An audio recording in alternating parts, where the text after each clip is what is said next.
Bonjour, namaste. Donc, je suis Urvashi, je viens de New Delhi et j'ai beaucoup de chance dans la vie. Mes parents, ils ont eu 3 filles. Donc, moi, la dernière, et je suis encore vivante. Donc, ça, c'est bien en Inde de garder des filles, bien sûr. Et j'ai eu cette possibilité d'apprendre 2 cultures, puisque j'habite à Lyon, j'habite à New Delhi en même temps, presque. J'habite à 2 villes magnifiques, 2 pays, 2 cultures et plusieurs langues.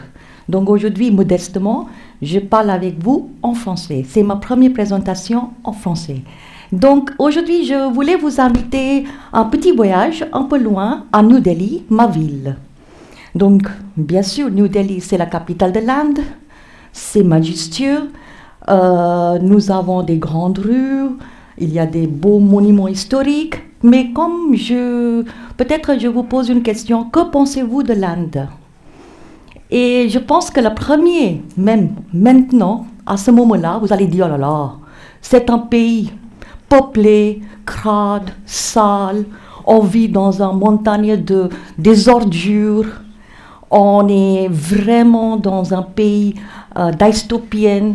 On ne comprend rien, comment les gens peuvent vivre dans ce pays. Mais aujourd'hui, en fait, je vous invite à voyager avec moi. Et je vous présente aussi ma petite ville, New Delhi, avec 20 millions d'habitants. 20 millions, c'est beaucoup. C'est presque un quart de la population française dans ma ville. Et cette ville est magnifique. J'ai passé beaucoup de temps, j'ai étudié là-bas, j'ai passé mon enfance. Et je pensais qu'avec la globalisation, ça va changer.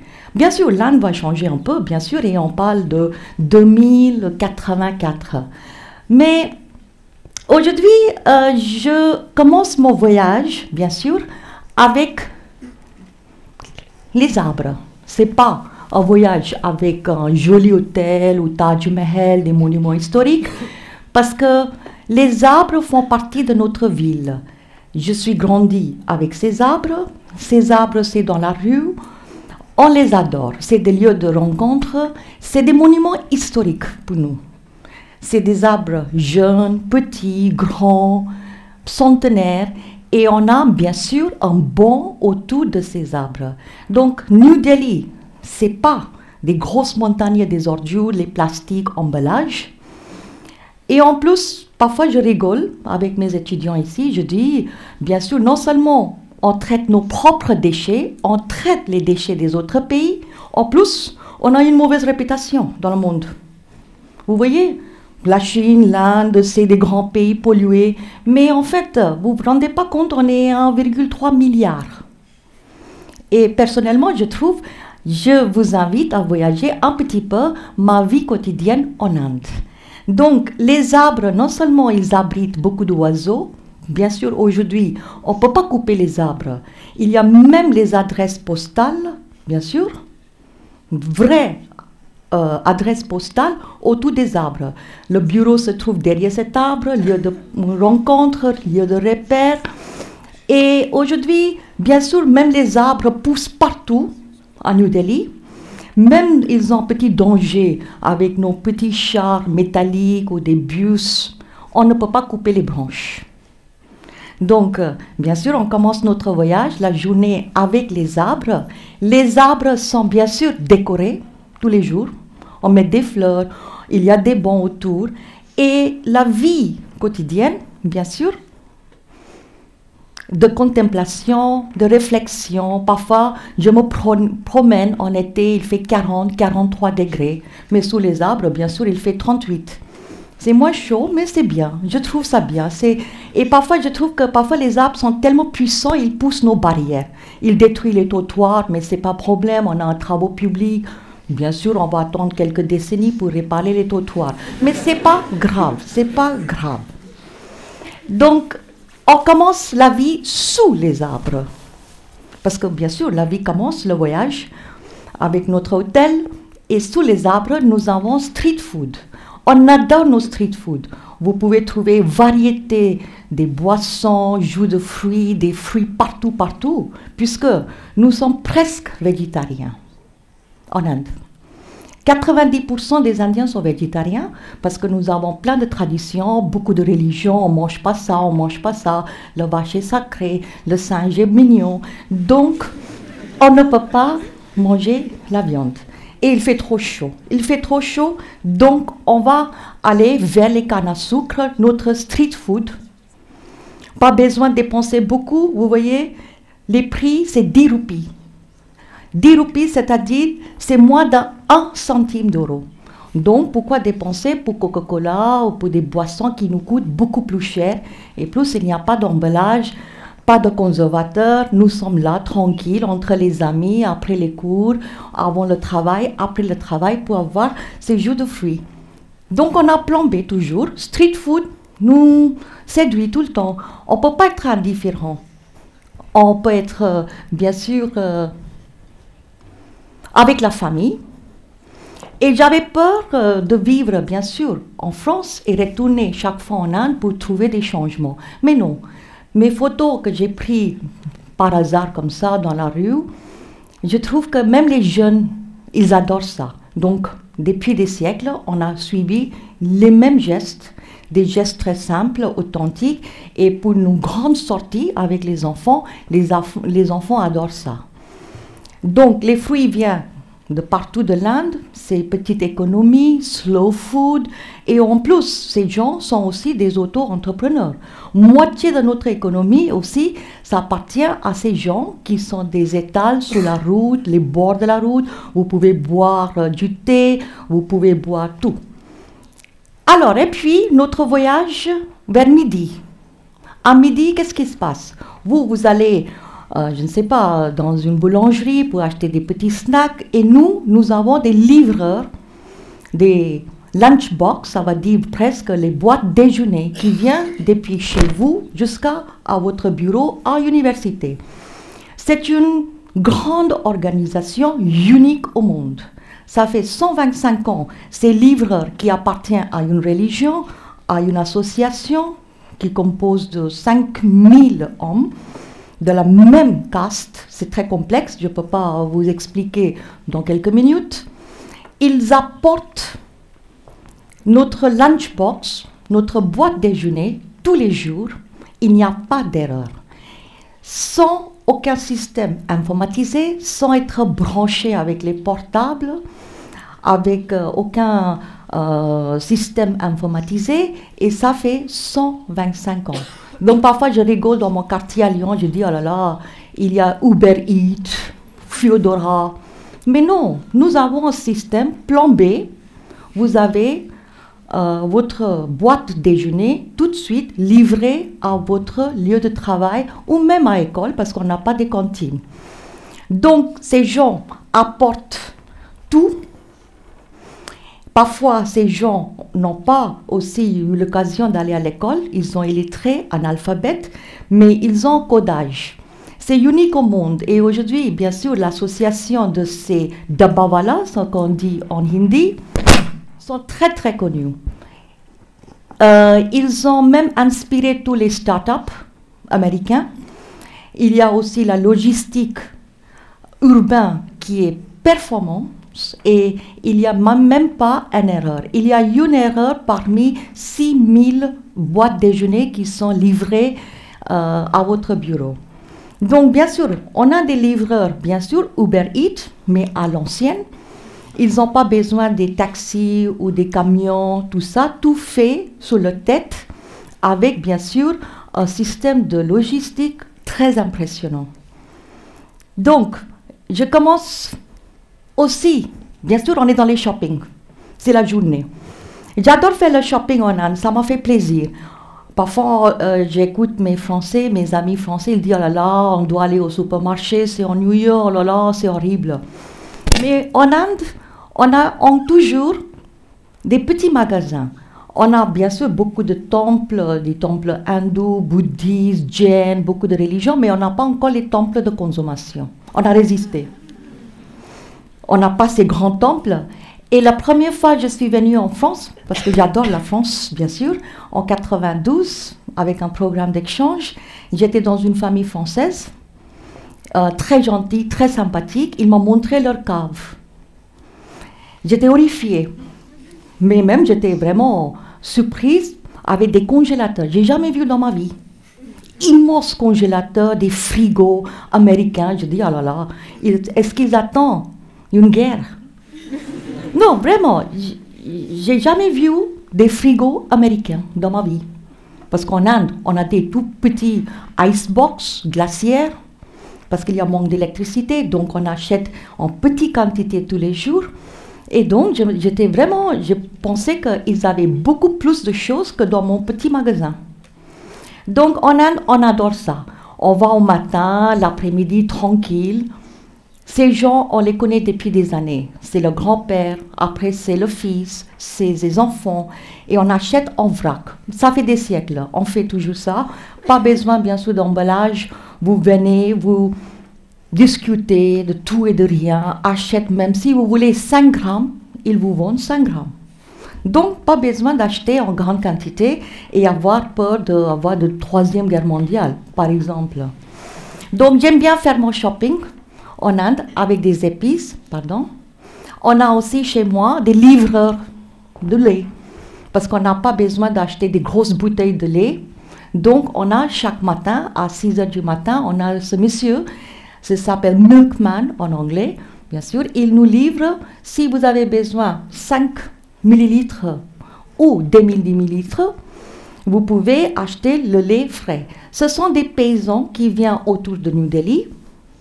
Donc, avant, ils venaient en bicyclette. Aujourd'hui, bien sûr, la modernité, c'est en motobicyclette. Donc, ça, c'est bien sûr chez moi, en Inde. Alors, pour la vaisselle, je dis, parfois, on est sous, on a trop bu, on casse les vaisselles. Mais en Inde, on ne peut pas. Même, par exemple, vous avez des disputes entre mari, femme, copain, copine, des amants, amantes. On ne peut pas casser la vaisselle. Parce que toute la vaisselle, c'est en inox. On les lave. Si ça tombe par terre, on s'en fout parce qu'on peut relaver. Ce n'est pas un problème. Donc, tous les magasins, bien sûr, on n'a pas, bien sûr, des emballages en plastique ni des vaisselles qu'on jette tout le temps. Quand je regarde, quand je bois plein de café ici, chaque fois que je jette, j'ai peur. Vous savez, le gobelet au café. Donc, j'adore ces magasins et je trouve parfois que ça fait presque poétique. C'est l'art contemporain.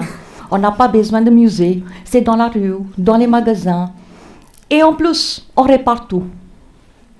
Je répare tout. Et chaque fois que je repars en Inde, je reste 4 mois ou 3 mois en Inde, j'emmène des grandes valises, des choses à réparer. Bien sûr, je répare mes parapluies, que je casse en France, les casseroles, les poêles, tout. Donc, on a des tout petits gens qui réparent tout. Et ça fait des siècles parce qu'on ne peut pas jeter. Donc, même, j'appartiens à une petite classe moyenne en Inde. On ne peut pas gaspiller, en fait. On a ce sens. Même si vous avez des vêtements, vous pouvez me donner, je peux les réparer, qui sont mangés par les mythes. On a des spécialistes qui peuvent recoudre tout et vous ne pouvez pas boire. Alors, même le sari. Sari, c'est très confortable. En été, votre corps est frais. En hiver, il est chaud. Il est 6 mètres. Il n'y a pas de boutons. Il n'y a pas d'éclair fermeture. Et en plus, il est 6 mètres. Donc, on peut être gros. On peut devenir gros. On peut devenir mince. C'est la même taille. Taille pour tout le monde. Et bien sûr, ça c'est bien de voir aussi que nos vêtements aussi sont assez durables. Et s'il y a un trou, vous pouvez cacher. Oui, bien sûr. Donc, on a des réparateurs de tout. Et bien sûr que toutes ces choses qui arrivent en ville, comment? Les camions, pas possible d'avoir des camions parce qu'ils sont coincés dans les embouteillages. Donc, on a un plan B. Plan B depuis des siècles, on a des petites entreprises, bien sûr, ce sont des gens qui ont leur entreprise. Ce sont des auto-entrepreneurs. Ils travaillent honnêtement parce qu'on a des millions et des millions de gens. Et ils livrent nos marchandises. Par exemple, toutes les marchandises arrivent à la gare. Vous appelez ces gens, bien sûr, avec portable, votre smartphone, ils arrivent tout de suite, ils livrent en quelques heures, même demi-heure. Donc, toute la livraison arrive, bien sûr, avec ces petites entreprises qui sont vraiment indispensables pour nous. Donc, on a, bien sûr, vous voyez, plan B, pas besoin d'application, des choses logistiquement sophistiquées, c'est très efficace, même pour le déménagement, c'est efficace, je vous assure. Donc, parfois je pense à ces couleurs, des photos que mes amis aussi ont pris en Inde, c'est mes photos et aussi des photos de mes amis qui ont pris, qui étaient impressionnés, ils étaient presque agréablement surpris, qu'on a plein d'idées. En plus, pourquoi faire très compliqué si la vie est tellement simple? Vous avez un vélo, vous faites un petit chariot avec 4 roues et vous transportez vos bagages. Donc, voilà, New Delhi. New Delhi aussi, c'est rural. Bien sûr. On a accepté, on est très content tous les jours, même à New Delhi, la capitale, que la ruralité rentre dans notre espace urbain. Vous voyez la dame, elle arrive, elle est tranquille avec sa vache, parce qu'elle ne peut pas laisser dans son village. C'est exode rural, bien sûr. On doit les accepter, on n'a pas de pétition contre eux. Ils doivent aussi s'habituer à notre espace, et donc on est très content de voir toutes les vaches au milieu de la route. Les vaches sont sacrées, donc on ne peut pas les toucher, on ne peut pas les tuer. Il y a même des temples de rats, parce qu'on ne peut pas toucher des rats. Il y a des temples de singes, il y a des temples de tous les animaux.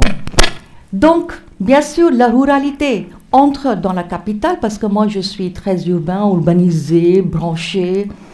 Mais ça m'a fait plaisir de voir aussi, bien sûr, côté humain, la ruralité qui arrive dans notre grande ville. Et imaginons que vous êtes à Paris, Champs-Élysées, il y a vache de Jura que vous promenez comme ça. Mais pour nous, ça ne nous choque pas. Ça fait partie de notre paysage. Donc, la ruralité, c'est important. Notre voyage est aussi avec les singes. Les singes, on a pris leur habitat. Avec toute la croissance, bien sûr, on est très fertile. On a beaucoup d'enfants. Comment faire? Donc, on a construit beaucoup de maisons, étalement de la ville, New Delhi, et on a pris leur espace. Et aujourd'hui, les singes, ils ont dit qu'est-ce qu'on va faire. Donc, ils ont décidé de aussi habiter avec nous. Mais ils sont très intelligents, nos cousins. Ils ont leur espace, mais dans les quartiers très huppés. Bien sûr. L'ambassade de France avec plein d'arbres, des grands bâtiments administratifs où il y a plein d'arbres, des jolis endroits, dans les quartiers bien sûr très riches, dans les bureaux, des anciens bureaux de ministres. Mais pourquoi pas? Donc, le singe aussi, c'est très sacré. Ils font partie de notre vie quotidienne. On voyage avec eux. On passe notre temps. Mon université était construite au milieu de la forêt. Donc, on avait des singes, parfois avec les bébés, dans la salle de classe. Oui, donc ça, c'était très intéressant. C'est Nehru University. Donc, vous pouvez aller voir aussi notre université en Inde. Donc, le singe, bien sûr, toujours en harmonie avec nous. Tous les animaux, bien sûr. Et, bien sûr, après avoir mangé tant de street food, il faut de l'eau. On a des livreurs d'eau. Donc, nous payons une facture officielle de l'eau. Mes parents, ils sont toujours en train de se plaindre, il y a une facture, mais le soir arrive, on achète l'eau. Marché noir. Mais c'est pas importe. Mes parents, parfois, ils ont stressé si j'invite mes amis français. Ils ont dit, oh là là, ils vont tirer la chasse d'eau. Ah, 10 litres. Ils vont prendre une douche, 30 litres. Vous ne vous rendez pas compte, je pense, ici, combien de litres vous avez. Si on achète 1000 litres par jour dans le marché, c'est cher. C'est très cher. Donc, mais parfois, mes parents sont paniqués parce qu'on ne peut pas donner un petit seau à des invités pour prendre votre douche. Parce que les douches, c'est décoratif. mais normalement on prend un petit seau. Donc, on arrive avec l'eau, les livreurs d'eau, très efficaces, le service est nickel, très très bien. Vous pouvez compter sur eux. Et après avoir mangé, bu, il faut aller aux toilettes. Bien sûr, qu'est-ce que vous allez faire avec tout ce que vous avez mangé? On n'est pas quand même immortel, donc il faut aller aux toilettes, aux latrines. Et donc, je ne sais pas si vous savez qu'il y a plus de 4 milliards de gens qui n'ont pas accès aux latrines. Et on a aujourd'hui fêté la journée mondiale des latrines. On a eu, bien sûr, beaucoup de financement de Banque mondiale et Nations unies, parce qu'il faut des latrines. Et on a aussi un grand projet en Inde, qu'on ne parle pas dans les presses internationales. On va construire 600 millions de latrines pour tout le monde. Donc, dans les années à venir, 2084, j'aurai 110 ans. Donc, je ne sais pas si vous serez encore vivant, mais j'espère qu'on aura des toilettes peut-être en 2030. Et pourquoi avoir des applications? Les applications qui nous embêtent tellement, nos mobiles, nos smartphones sont tellement saturés des applications que vous ne pouvez plus utiliser. Donc, à la fin, je pense, juste un petit message, que si on reste un peu ringard, c'est bien. Si on est trop branché, trop informatisé, qu'on se sent peut-être un peu inférieur par rapport à des jeunes qui sont toujours branchés, je trouve que le futur est dans le passé. Donc je vous remercie